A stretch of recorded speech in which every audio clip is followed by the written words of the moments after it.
தினகரன்கிற contract எங்களுக்கு ஒரு 2-3 வருஷமாக நாங்கள் கொடுத்துருந்தோம். ஆரம்பத்தில் அவருடைய மால் ப்ராக்டிஸ், நிறைய டபுள் பில்லிங், மிரட்டி கீழே இன்ஜினியரை மிரட்டி வேலை பில்லை போடுறது. இது அவங்க 1-2 பேர் மிரட்டியிருக்காங்க. மற்றவங்க எங்கிட்ட வந்து சொன்னதுனால கூப்பிட்டு அதை எங்கள் ஆடிட் டீம் போட்டு நிரூபிக்கப்பட்டதால், இவர் பொய்யான பில்கள் போட்டு ஏமாற்ற விருப்பப்பட்டதுனால அவனை நாங்களே டெர்மினேட் பண்ணி அனுப்புகிறோம். அவன் இதுக்கு முழு காரணம் அந்த காரணம் தான். அந்த குடிகாடு வில்லேஜில் நீங்கள் யார்கிட்ட கேட்டாலும் சரி, நாங்கள் ஒரு டியூஷன் சென்டர் நடத்திக்கிட்டு இருக்கோம். ஒரு டெய்லி 25-30 பிள்ளைகளுக்கு நாங்கள் டியூஷன் 3 டீச்சரை போட்டு டியூஷன் சொல்லி கொடுத்துக்கிட்டு இருக்கிறோம். அது இல்லாமல் எந்த பேரிடர் காலத்தில் நாங்கள் முதலாக போய் நாங்கள் எந்த செய்கிறதாலும், கொரோனா காலமாக இருக்கட்டும், அவங்களுக்கு எல்லாருக்கும் இலவசமாக மாஸ்க் கொடுக்குறதா இருக்கட்டும், எந்த காலம் மழையாக இருக்கட்டும், உடனடியாக அந்த ஒவ்வொரு வீடு சென்று நாங்களே, யாரும் எந்த அரசியல்வாதி கையில் கொடுக்காம நாங்களே போய் கொடுப்போம். எந்த தனிப்பட்ட ஆட்களுக்கு கொடுக்காம நாங்களே செய்வோம்.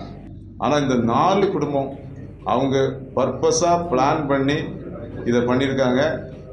அதை கம்ப்ளைண்ட் கொடுக்க போகிறோம். பத்திரிகையாளர் நீங்களும் அதை பாருங்கள்.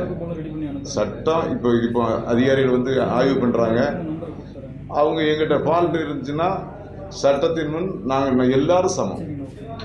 எங்களுக்கு ஏதாவது தவறு இருந்தால், யார் தவறு செய்தால் அவங்களுக்கு அதுக்கு நாங்கள் தண்டிக்கப்படுறதுக்கு முதல்.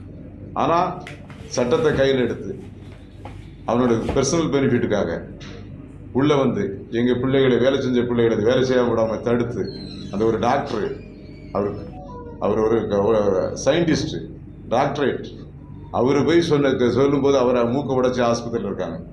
இதெல்லாம் செய்கிறது என்ன நியாயம்? நாங்கள் இந்த தொழிலில், அதாவது இந்த லோக்கல் எம்ப்ளாய்மெண்ட்டுக்கு தான் முன்னுரிமை கொடுக்குறோம். எல்லா கட்சிக்காரங்களும் சொல்லும்போது லோக்கல் இதுக்கு தான் எல்லா கட்சிக்காரங்களும் சொல்லியிருக்காங்க. அதில் எந்த மாற்றுக்கிறதுக்கு நான் வெளியிருந்து எதுவும் கொண்டு வரதில்லை. ஒன்லி டாப் லெவல் மட்டும்தான் வெளியிருந்து கொண்டு வருவேன். அப்படிப்பட்ட எங்களுக்கே இந்த நிலைமைன்னா, தமிழ்நாடு அரசு கண்டிப்பாக இந்த இடத்துல நாங்கள் தொழில் செய்யணும்னா எங்களுக்கு ஏதாவது உதவி செய்யணும்.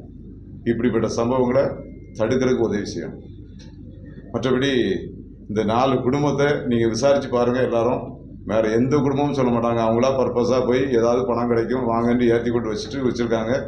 இப்போ நான் காலையில் கேட்டப்போ நிறைய பேர் அவங்களா டிஸ்சார்ஜ் ஆகி போயிட்டாங்க. அவங்களே கண்டுக்கிடாமல் போயிட்டாங்க.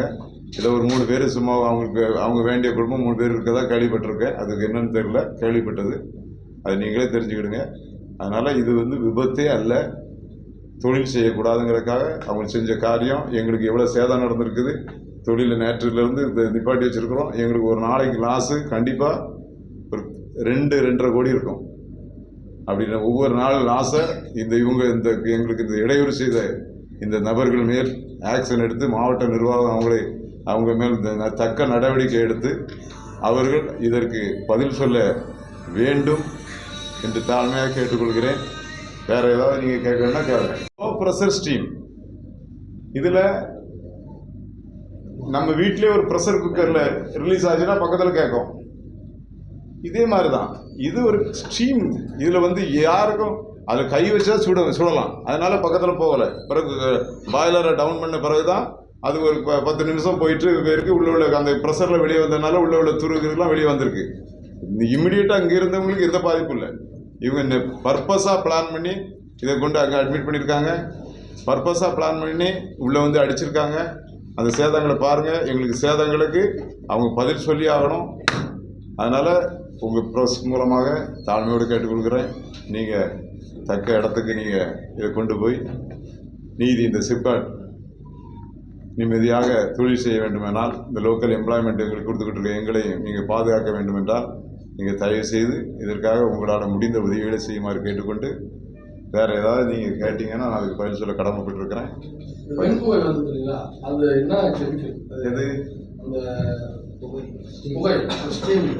வெண்புகை வந்து ஸ்டீம், நீராவி எங்களுக்கு பாய்லர் இருக்கு. பாய்லர் இருந்து நீராவி எல்லா இடத்துக்கும் ஹீட் பண்ணுறதுக்கு போகும்.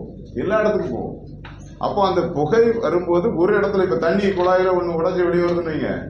தண்ணி குழாய் பெரிய கடவுள் ஃபுல்லாக தண்ணி இருக்கு, ஒரு இடத்துல உடைஞ்சதுன்னு வைங்க. அந்த கையில் உள்ள செம்மண்ணெல்லாம் சேர்ந்து வரும் முதல்ல, பிறகு வெண்புகையாக வரும். அந்த வெண்புகை, அந்த நீராவி ஒரு கேஸ்கெட் லீக்.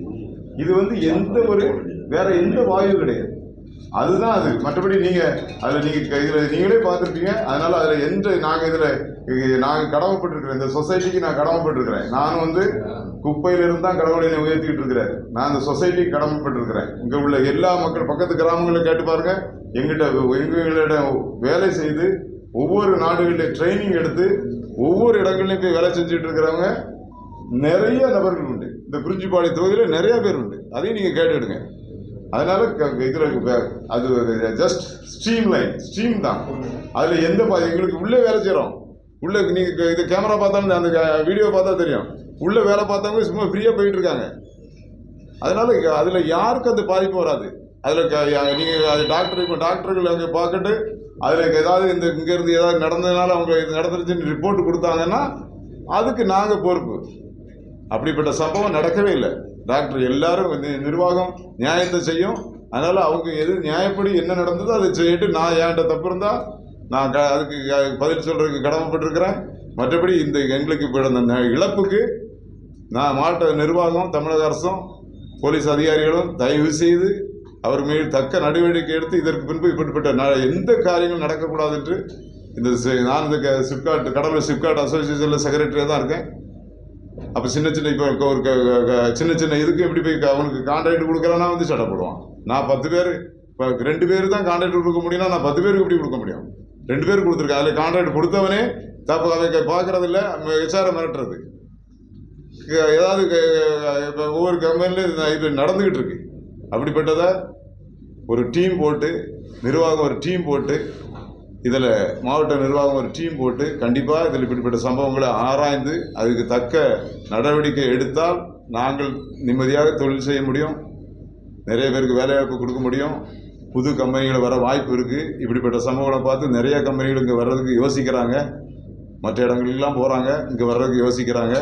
அதுக்கு நிர்வாகமும் தமிழக அரசும் எங்களுக்கு இந்த உதவி செய்ய வேண்டும். அதுவும் உதவி செய்ய வேண்டி எங்களுக்கு கேட்டுக்கொள்கிறேன். காவல் நிலையத்தில் இப்போ எல்லாம் நேற்று நான் இல்லை, நைட்டு நான் வேறு வெளியே பர்சனல் விஷயம் போயிருந்தேன். இப்போ மார்னிங் தான் வந்திருக்கிறேன். இப்போ ஒரு அடிபட்டவங்க ஆஸ்பத்திரியில் உட்காந்துருக்காங்க ட்ரீட்மெண்ட். எங்கள் தரப்பில் 4 பேர், 3 பேர் இன்ஜுரி, ஒரு ஆள் இது. மற்றபடி லாஸ் நிறைய கண்ணாடி உடைச்சிருக்காங்க, நிறைய லாஸு. அதனால் நான் அங்கேருந்தே சொல்லிக்கிட்டு இருக்கிறேன். உள்ள மாவட்ட போலீஸ் அதிகாரிகள் மிகவும் உறுதுணையாக இருந்தாங்க. ஏன்னா உள்ளே போய் ஏதாவது தேவையில்லாத வாழ்வு திறந்துட்டாங்கன்னா ஏதாவது இஷ்யூ வந்துடக்கூடாதுங்கிறத உடனே அவங்களே அப்புறப்படுத்திட்டாங்க. அது கரெக்டாக மாவட்ட நிர்வாகம், மாவட்ட போலீஸ் துறை நல்லா செஞ்சாங்க. ஆனால் அப்படிப்பட்ட அந்த எண்ணத்தோடு தான் அவங்க உள்ளே வந்தது. உள்ளே போய் ஏதாவது திறந்து விட்டு வேறு ஏதாவது ஆயிரணுங்கிறக்காக. அப்படிப்பட்ட சம்பவம் எதுவும் நடக்கலை. புகார் இப்போ ஒரு 1 ஹவரில் கொண்டு கொடுத்துருவோம். கொடுத்த பிறகு மாவட்ட நிர்வாகம் கண்டிப்பாக போலீஸ் அதிகாரிகள் நியாயமான செய்வாங்கிறத நான் நம்புகிறேன். அப்படி செய்வாங்க. இந்த கேஸ்கெட் உடஞ்சதுன்னு சொன்னீங்கல்ல சார், சரி பண்ணியாச்சா? என்ன மாதிரி கேஸ்கெட் அது உடஞ்சது?